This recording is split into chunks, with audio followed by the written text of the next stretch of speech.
दोस्तों स्वागत है आप सभी का आपके अपने YouTube चैनल पर। दोस्तों हमने एक हाउस कंस्ट्रक्शन सीरीज स्टार्ट कर रखी है जिसमें हम आपको फाउंडेशन से लेकर फिनिशिंग तक की जानकारी देंगे, जिससे आप अपने घर की कंस्ट्रक्शन को बहुत ही आसान तरीके से कर सकते हैं।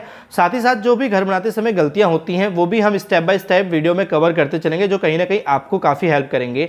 और हाउस कंस्ट्रक्शन सीरीज की ये पहली वीडियो है जिसमें हम बात करेंगे जब हम कोई भी प्लॉट को खरीदते हैं या लैंड सिलेक्शन करते हैं तो हमें कौन कौन से पॉइंट होने चाहिए जो ध्यान में रखने होते हैं और कौन सी गलती हमें नहीं करनी चाहिए। अब प्लॉट जब हम खरीदते हैं तो दो चीज़ के तौर पे खरीदते हैं, या तो हम उस पर अपने घर की कंस्ट्रक्शन कराने के लिए सोच रहे हैं या फिर हम उसको इन्वेस्टमेंट पर्पज से सोच रहे हैं। लेकिन दोनों में खरीदते समय हमें ध्यान के रखना है, वो मैं आपको इस वीडियो में बताऊंगा। और अगर आपने ये चैनल सब्सक्राइब नहीं किया है तो प्लीज़ इस चैनल को सब्सक्राइब कर लीजिए ताकि हाउस कंस्ट्रक्शन सीरीज की हर एक वीडियो आप तक पहुँच सके और बेल आइकन को आप ऑन कर लेना। तो यहाँ पे हम सबसे पहले बात करते हैं, जब आप प्लॉट को खरीद रहे हैं या देख रहे हैं तो हमें पहला पॉइंट ये देखना है, चेक ओनरशिप। जो भी उस प्लॉट का ऑनर है उससे आप जरूर मिलें। देखो क्या होता है, कहीं कहीं आपको ज़रूरी नहीं कि डायरेक्ट आप ऑनर से मिलें, बीच में जो भी थर्ड पर्सन होते हैं या कोई डीलर होते हैं वो आपसे डील करते हैं, लेकिन आप उसको देखते समय ऑनर से ज़रूर मिलें ताकि आप एक तरीके से सिक्योरिटी फील करें कि हाँ ये प्लॉट इसी का है, पता चले कि कोई धोखाधड़ी आपके साथ ना हो। साथ ही हम दूसरा पॉइंट बात करें तो वह है लोकेशन।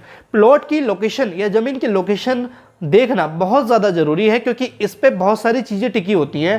प्लॉट आने वाले समय में जो रिटर्न है आपको वो क्या देगा, या फिर आपकी जो फैसिलिटी है, ज़रूरतें हैं, वो कितनी पूरी हो सकती हैं आपके नियर अराउंड। यानी कि अगर हम बात करें तो फैसिलिटी क्या होनी चाहिए आपके प्लॉट से या ज़मीन से नियर पास देखा जाए तो आपको हॉस्पिटल कितनी दूरी पे है, या आपका कोई नियर पास स्कूल कितनी दूरी पे, मार्केट कितनी दूरी पे, shopping mall, bus station, railway station, ये सारी चीज़ें आप देखें कि कितनी दूरी पे हैं, ये चीज़ें देखना ज़रूरी है।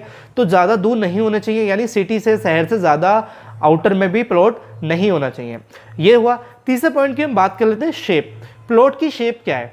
अक्सर क्या होता है, आपको कोई जगह पे ज़मीन कोई सस्ती मिल सकती है या कोई महंगी मिल सकती है, लेकिन जो शेप होती है प्लॉट की वो भी मैटर करती है। ज़्यादातर जो प्लॉट देखा गया है, या तो आप रेक्टेंगुलर लें या स्क्वायर लें, ठीक है। नॉन रेक्टेंगुलर प्लॉट लेते हैं तो उसमें थोड़ा आपको प्राइस भी कम हो सकता है। उसके पीछे रीज़न होता है कि वो जगह थोड़ी सी कह लीजिए कि वास्तु के हिसाब से भी इतनी अच्छी नहीं होती, और कहीं ना कहीं आप उसमें अपने जो प्लानिंग करते हैं, डिज़ाइनिंग करते हैं, वो भी अच्छे तरीके से नहीं आ पाती है। तो यहाँ पे अगर हम बात करें तो शेप भी बहुत ज़रूरी है। अगर आप स्क्वायर शेप में लेते हैं या आप रेक्टेंगुलर शेप में लेते हैं तो आप सारी चीज़ों को बहुत अच्छे से फिल कर पाते हैं और आपकी जगह भी ख़राब नहीं जाती है। तो प्लॉट की शेप भी देखना ज़रूरी है। साथ ही अगर मैं और चीज़ की बात करूं चौथे पॉइंट की, तो हमें फिजिकल मेजरमेंट करना ऑन द स्पॉट साइट पे तय करना ज़रूरी है। आपका जो ऑनर है या डीलर है वो जो भी आपको बता रहा है कि भाई ये इतनी चौड़ाई का है या इतनी लंबाई का है, या जो उसके बगल में आपकी रोड है वो रोड की चौड़ाई इतनी है, तो ये चीज़ें आपको जो मेज़रमेंट टेप होता है उससे एक बार चेक कर लेना है कि भाई मैं अपनी संतुष्टि के लिए चेक कर लूँ कि रोड अगर मेरे को 22 फीट 25 फीट बताई जा रही है तो ये उतनी है या नहीं है। प्लॉट की चौड़ाई या लेंथ अगर बताई जा रही है, गुनिया लगा के आप चेक कर लो कितना एरिया बैठ रहा है। मैं आपको अपने साथ का जो प्रैक्टिकल मेरे साथ हुआ था, बेसिकली जो प्लॉट मैंने एक परचेज़ किया तो उसकी जो भी डायमेंशन थी वो तो एक्यूरेट थी, लेकिन रोड की जो चौड़ाई मुझे बताई गई थी वो उतनी नहीं थी, उसमें 1 फीट या 1.5 फीट वो कम था।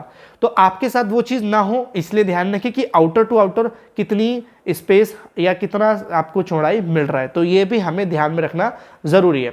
साथ ही आप वहाँ पे जब आपको प्लॉट ये सारी चीज़ें समझ में आ जाती हैं कि भाई ये सारी चीज़ें हैं, तो आपको और क्या चीज़ देखनी है, वो देखना है कि ऑनरशिप के साथ साथ हमें वहाँ पे जो लोकल एरिया है, जैसे मान लीजिए कि अगर आप जहाँ प्लॉट खरीद रहे हैं वहाँ पे और भी किसी का कोई प्लॉट होगा, किसी की कोई लैंड होगी जिसने या तो खरीद ली है या वो रह रहा है, तो वहाँ पे थोड़ी और जानकारी निकाल सकते हैं कि भाई क्या रेट चल रहा है, ठीक है, अभी क्या रेट चल रहा है। आपको तो कोई भी बता सकता, हो सकता है आप ये प्लॉट पहली बार खरीद रहे हैं और हो सकता है कि आपके साथ कोई ऐसा बंदा नहीं है जो इस लाइन से रिलेट है, तो कहीं ना कहीं कुछ चीज़ें आप उसमें मात खा सकते हैं। तो इसलिए यहाँ पे हमें थोड़ा सा लोकल एरिया में भी डिटेल निकाल लेनी है कि क्या क्या चीज़ें हो सकती हैं। ट्राई करें कि आप ये भी ध्यान रखें जहाँ आप ज़मीन खरीद रहे हैं वहाँ पे कोई गवर्नमेंट का प्रोजेक्ट तो नहीं आने वाला है। देखो ये अभी 1-1.5 साल पहले हुआ है, जहाँ मैं रहता हूँ वहाँ पे एक मेरे किसी रिलेटिव ने ज़मीन खरीदी और वहाँ पे थोड़ी सी दूरी पे एक गवर्नमेंट बिल्डिंग्स बनने वाली हैं, जो आवास विकास होते हैं वो बनने वाले हैं।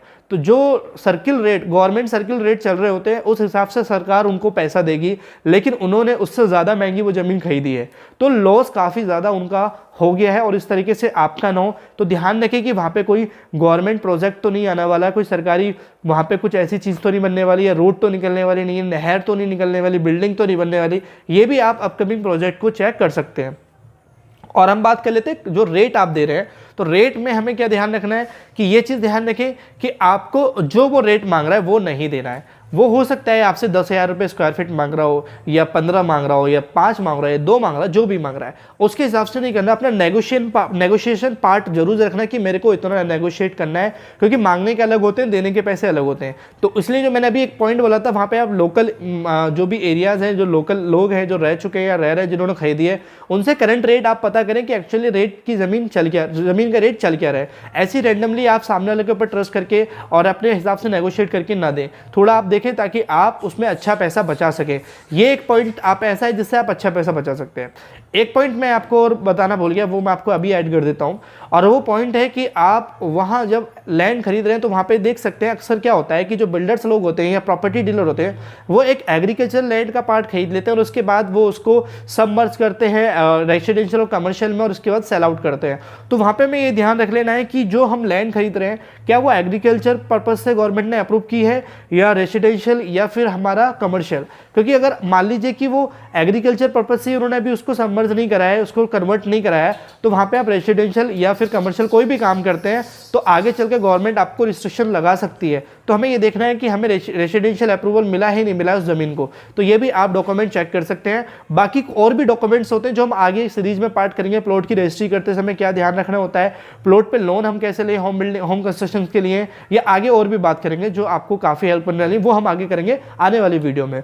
तो अभी हमने जो बात करी वो था प्लॉट को खरीदते समय, चेकलिस्ट करते समय, लैंड परचेज करते समय या जमीन का सिलेक्शन करते समय क्या बातें ध्यान में रखनी होती है।